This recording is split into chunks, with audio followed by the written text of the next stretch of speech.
Which kind of leads us to the next thing, which is location, right? Yeah.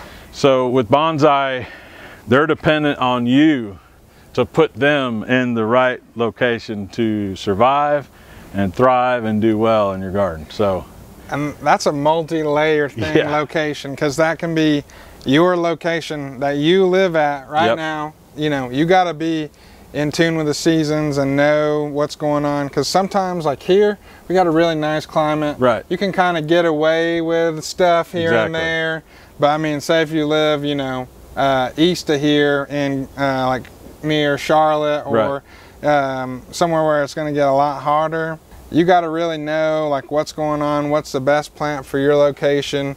And also, even on a micro level, it's like you got to know how much shade you need to be giving this thing, because that's a big part of it too, I think, man. Absolutely. And you have to try to create a natural environment for the plant, and it's a delicate balance, because you know most of these plants require a good amount of sun to thrive and do well.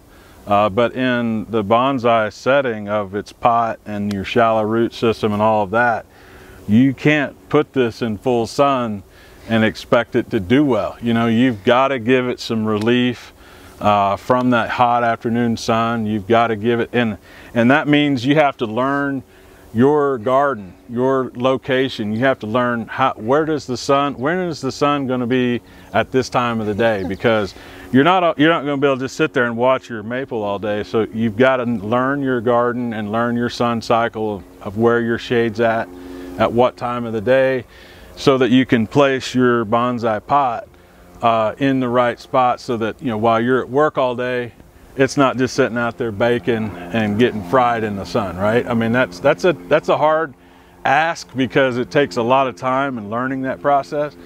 But again, it's a big reward also. Yeah, and I learned that the hard way, man. I mean, Brian and I did a bonsai class, you know, I think it was maybe like at the end of winter time. Right, yeah. Yeah, dude, and we made these awesome Pinus strobus, native pine, native eastern pine to this area. We built an awesome little, it was some kind of, I can't remember the name for it, but it's a moss ball around the bottom of all that root system. And with that, I mean, that's even more extreme than even a pot, I would say. Right, yeah. You're relying on all that thin layer of moss to hold in all the moisture for your bonsai, and it does a great job. But man, I had mine in some full sun for a little bit because I was moving my garden around, got a little lazy. Yep. Dude, I came back, man, that thing was toast. Black, bro. Yeah, toast, yeah.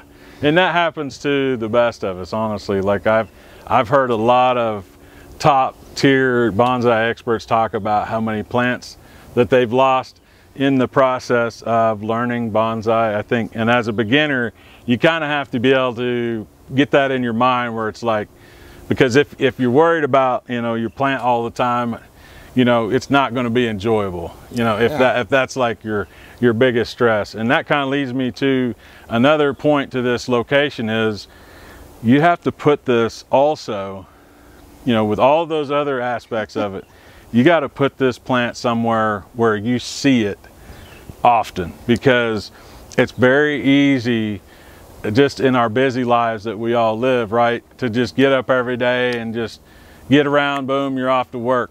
And if you're not passing and walking by that bonsai every day, you're going to forget it one day or 2 days, and then all of a sudden you come around the corner and there it sits and it's completely burned up, and you're like, man, what was I completely forgot about it. And it's one of those things where you have to give it so much attention, you know, on every level, and really learn that whole process. And there's a lot of experimenting with it, you know. Definitely. Like you may feel like, okay, this spot's going to work great for me. I've looked at all the sun and shade.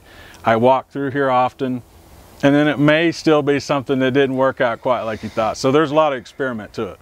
Dude.